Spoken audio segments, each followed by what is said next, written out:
I'm Elizabeth Larkin with Balanced Body Pilates. I have so many clients who are squash players, avid squash players, or some are tennis players, some golfers.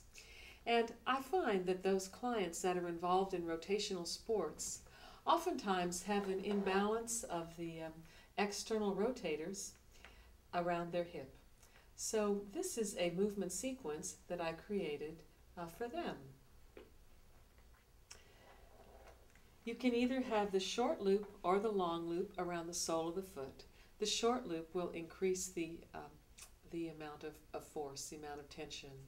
In this case, I have a red and a yellow spring on the hook on the lower deck of the Revo. Now, aiming the sacrum in neutral, you can check to see that the corners of the pubic bone are aimed down to the carriage, and with the thumbs at the navel, keep the pelvis level and steady, as if the pubic bone were a carpenter's level, with the little bubble of the level right where the symphysis pubis belongs. Maintaining external rotation, come across the torso, as if this knee were relating to that shoulder, and then externally rotating the leg, spiral out until the cord comes directly in front of your nose. Inhale to come across, exhale to extend, or exhale to bend. Inhale to extend. Now the same flight path is relevant in internal rotation. Maintain internal rotation and make sure that the hip doesn't hike along with that. So this ischium, this sitting bone to the opposite sitting bone, spiral inwards and the heel goes out.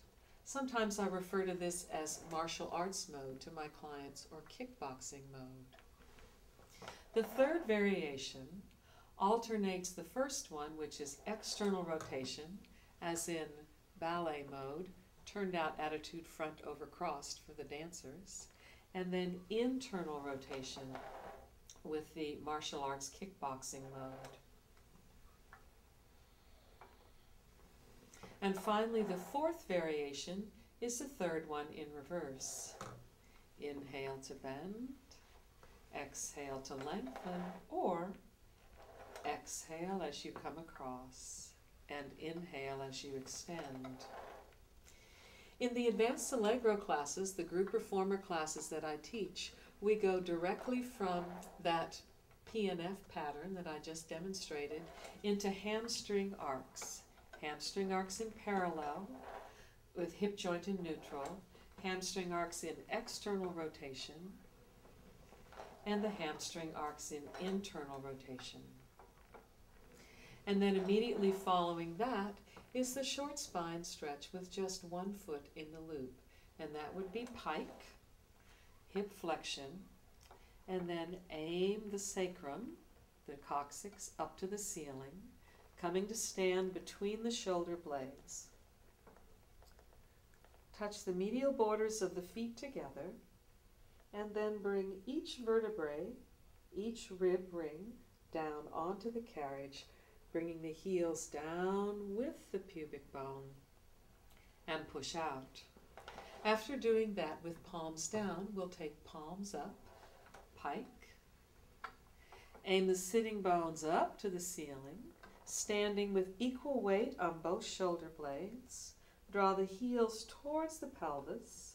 Now you could either bring the pelvis and heels down at the same time, or leave the heels where they are. Unfurl the spine, bring the heels to the sitting bone and push out. Last two variations are arms wide to the side, pike. More abdominal control is required here when the arms are not available to help. Lift the sitting bones higher to the ceiling. Let the back of your lungs rest in the hammock of the rib cage. And the final variation would be arms straight up to the ceiling, palms towards each other. Peel the pelvis and spine right on up, as if you could unzip your spine from the very center of the carriage. Lift your sitting bones higher as you bend your knees, and bring the spine and the heels down together. So there you have it, a long movement sequence that enables you to access a lot of mobility around the hip, working through external and internal rotation. See you next time.